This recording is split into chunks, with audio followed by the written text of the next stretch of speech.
உங்களுடன் ஸ்டாலின், நலமுடன் ஸ்டாலின் என அன்றாடம் ஒவ்வொரு நாடகங்களையும் அரங்கேற்றுவதுதான் முதலமைச்சரின் வேலை என குற்றம் சாட்டியுள்ள பாமக தலைவர் மருத்துவர் அன்புமணி, சமூக நீதி குறித்து பேசுவதற்கு திமுகவுக்கு அருகதை இல்லை எனவும், மீறி பேசினால் மரியாதை கெட்டுவிடும் எனவும் கடுமையாக கடிந்துரைத்துள்ளார்.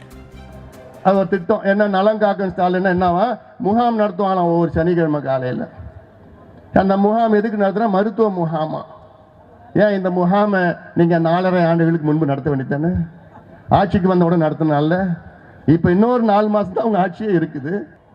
நீ கவர்மெண்ட் ஆஃபீஸ்லேயே நீ முகாம் சரியான மனு வாங்குறது இல்லை, உங்கள் வேலையே இல்லை, முகாமில் என்ன பண்ண போறீங்க? அப்போ இதெல்லாம் ஏமாற்று வேலை. நீங்க தயவு செய்து இவங்க செய்கிற ஏமாற்று வேலைகளை நம்பாதீர்கள். சமூக நீதி என்று பேசுவதற்கு தகுதியற்ற திமுக. இனி திமுகவில் யாராவது சமூக நீதி பத்தி பேசுங்க பார்க்கலாம், அப்புறம் மான மரியாதைலாம் கெட்டு போயிடும்.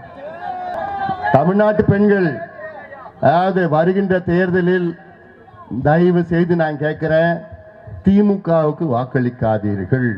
உங்களுடைய பெண் பிள்ளைகள், உங்களுடைய பேர பிள்ளைகள் மீண்டும் திமுக ஆட்சிக்கு வந்தார்கள் என்றால் அவருடைய வாழ்க்கை நாசமாகிவிடும். முடிஞ்சு போச்சு வாழ்க்கை.